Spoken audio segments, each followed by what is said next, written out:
Révèle-moi les choses que je ne connais pas, les choses de la profondeur, les choses cachées que l'œil n'a pas vues, que l'oreille n'a pas entendues. Je suis là pour t'écouter, parle-moi de toi. Je suis là pour t'écouter, parle-moi de toi. Nous sommes aujourd'hui à le dernier jour de notre séminaire qui a eu lieu depuis le dimanche matin.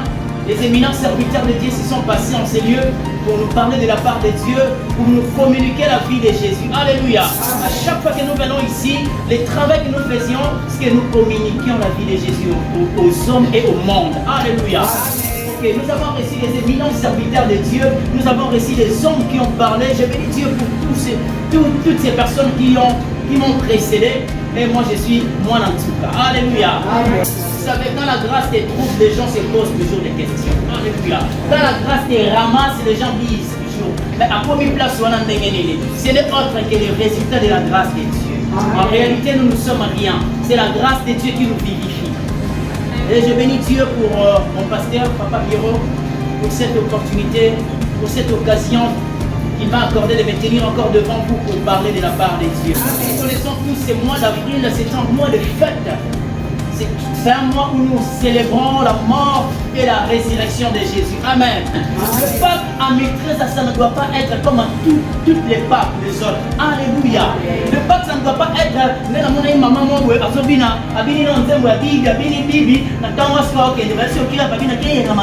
non, c'est pas ça. Alléluia. C'est pas ce qu'il dit ici, moi, les Pâques. Alléluia. J'espère que dans mon introduction, avec le développement, nous allons comprendre de quoi il s'agit. Des fois, ce que les hommes voient, ce n'est pas ce que Dieu voit. Les hommes ont leur manière de voir les choses et notre Dieu aussi a sa façon de voir les choses. Alléluia. Il a les yeux, mais les yeux de Dieu voient autrement. On peut te regarder comme ça, on te voit mon coupant, mais l'Éternel est en train de voir une femme qui va se marier avec un homme. Tu vas te poser des questions. Maintenant, on parle d'un roi, on a RDC, tout en a président. Le Seigneur, la Bible dit ceci, il appelle un homme depuis très lointain. C'est lui qui appelle un oiseau de proie juste pour accomplir sa promesse. La parole de Dieu ne passe pas inaperçue. J'aimerais dire à une personne, chaque chose a son temps. Il y a un temps pour tout. 1000 trésors, n'abandonne pas. 1000 trésors, ne baissez pas nos mains. Il y a un temps où le Seigneur va s'élever. Pharaon va nous libérer. Il y aura un temps où le Seigneur va s'élever. Pharaon n'aura plus la force sur 1000 trésors. Pharaon, j'aimerais te dire ce soir, là où tu es en train de m'écouter. Il y a une formule que le Seigneur a réservée.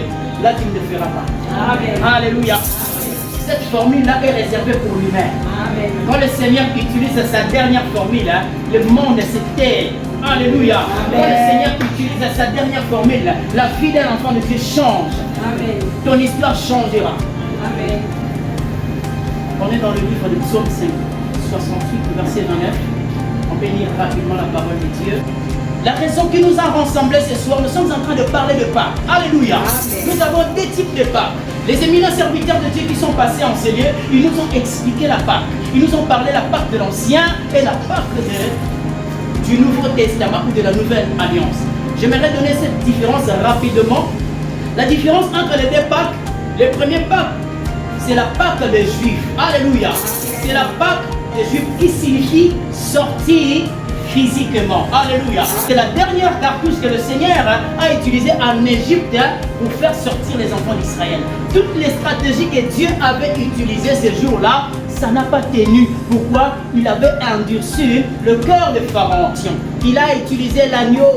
Il a ordonné à Moïse, tu prendras un agneau, tu vas le moller. Alléluia. C'est le jour où, prophétiquement, le Seigneur Jésus-Christ était descendu en Égypte pour être immolé. Les enfants d'Israël ne pouvaient pas sortir de l'Égypte sans la présence de Jésus. Moïse n'avait pas la capacité de faire sortir les enfants d'Israël, malgré que le Seigneur lui avait ordonné de le faire. Il a fallu que Jésus puisse venir comme un agneau, afin que les enfants d'Israël quittent l'Égypte. Alléluia. Amen. Laissez-moi vous dire, le sang de Jésus nous donne la vie. Le sang de Jésus, en gros, derrière nous, ça donne la mort à nos ennemis. Alléluia. Quand le sang te donne la vie, ça donne la mort derrière. C'est comme le feu dévorant. Le feu qui accompagnait les enfants d'Israël. Devant les enfants d'Israël, c'était une lumière pour leur permettre de voir le chemin. Mais derrière, c'était un ténèbre pour ses ennemis. C'était le même feu. Alléluia. C'est comme ça avec Jésus. Les sangs protégeaient les enfants d'Israël, mais les sangs donnaient l'accès à la mort pour les enfants de l'Égypte. Alléluia.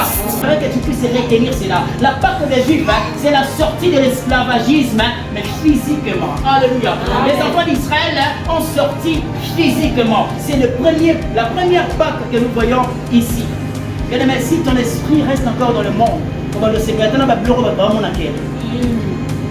le monde, il n'y a rien de précieux. Dans le monde, il n'y a rien qui fait jouir le cœur. Parce que c'est juste un temps. Alléluia. J'aimerais dire à une personne, n'aimez point le monde. Tu dois quitter le monde. Les enfants d'Israël, ils sont sortis, mais ils sont restés en Égypte. Normalement, ils étaient sortis physiquement, mais leur esprit était là-bas.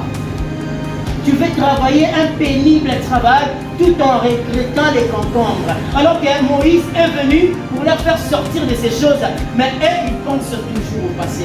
J'aimerais dire à un enfant de Dieu ce soir, ne pensez plus aux événements passés. Ce que Moïse n'a pas fait, c'est ce que Jésus-Christ a fait. Amen. Ce qui montre la différence entre Jésus et Moïse, c'est que quand Moïse est venu faire sortir les enfants d'Israël seulement. Corporellement, physiquement. Mais quand Jésus est venu, Jésus était en train de regarder. Moïse a fait quoi? Qu'est-ce que Moïse n'a pas fait? J'aimerais dire à une personne ce soir, c'est que toi tu peux faire, Jésus ne le fera pas pour toi. Jésus doit aller au-delà de ce que toi tu ne fais pas. En réalité, la Pâque de la Nouvelle Alliance s'appelle Jésus. J'aimerais dire à une personne, la Pâque porte un nom. La Pâque n'est pas la définition quoi que ce soit. La Pâque, la plus grande définition de la Pâque, c'est le nom de Jésus. C'est Jésus qui est notre Pâque ce soir. Jésus a fait ce que Moïse n'a pas fait. Alléluia. Qu'est-ce que Jésus-Christ a fait? Jésus-Christ, c'est la Pâque spirituelle. Il est venu sauver l'âme et l'esprit qui a été retenu par Satan. Alléluia. C'est alors, quand Jésus est venu, il a regardé, il a dit, Moïse a fait sortir les enfants d'Israël physiquement, mais il n'est pas allé au-delà pour faire sortir leur esprit et leur âme. Alléluia. C'est ce que Jésus-Christ a fait. Il est venu en portant la nature humaine. Il est descendu au fin fond de la terre afin de prendre, de récupérer tout ce qui a été volé par le diable, tout ce qui a été retenu par le diable. J'aimerais dire à une personne, ta vie ne se trouve plus entre les mains du diable. Ta vie se trouve entre le mains de Jésus. Il a effacé l'acte dont les ordonnances nous condamnaient. Nous avons été condamnés l'autre fois. Mais quand Christ est venu comme notre vrai Pâque, il a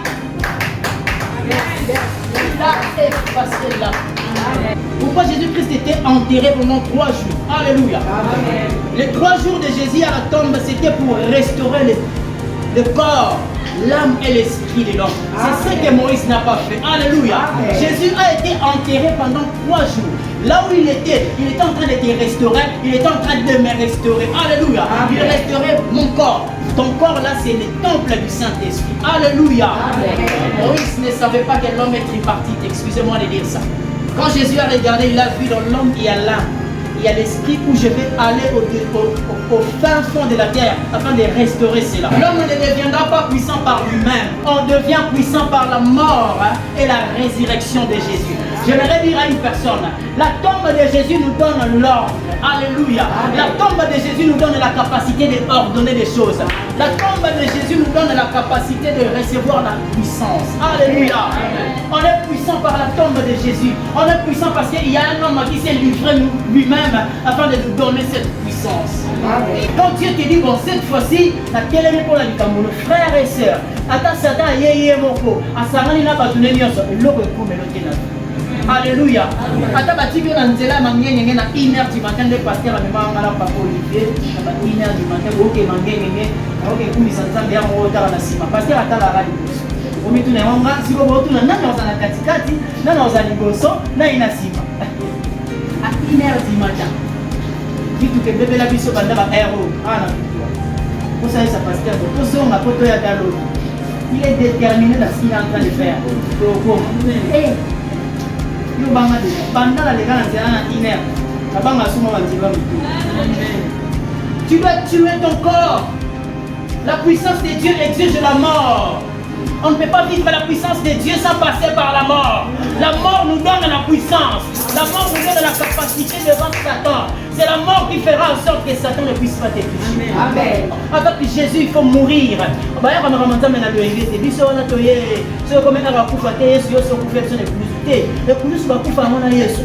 Tu dois faire mourir le membre de ta chair. Tout ce qui ne confesse pas Jésus, tout ce qui n'est pas dit, ton langage doit mourir.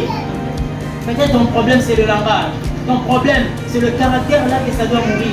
J'aimerais dire à une personne, c'est dans l'âme que l'homme pêche. La Bible dit ceci, l'âme qui pêche, c'est celle qui mourra. Alléluia. L'âme, dans l'âme on trouve la volonté de faire ou de refuser aussi. Jésus-Christ de la Bible dit, il a été un homme 100% l'homme, 100% Dieu. Donc Jésus avait une âme comme toi et moi, mais il n'avait pas péché.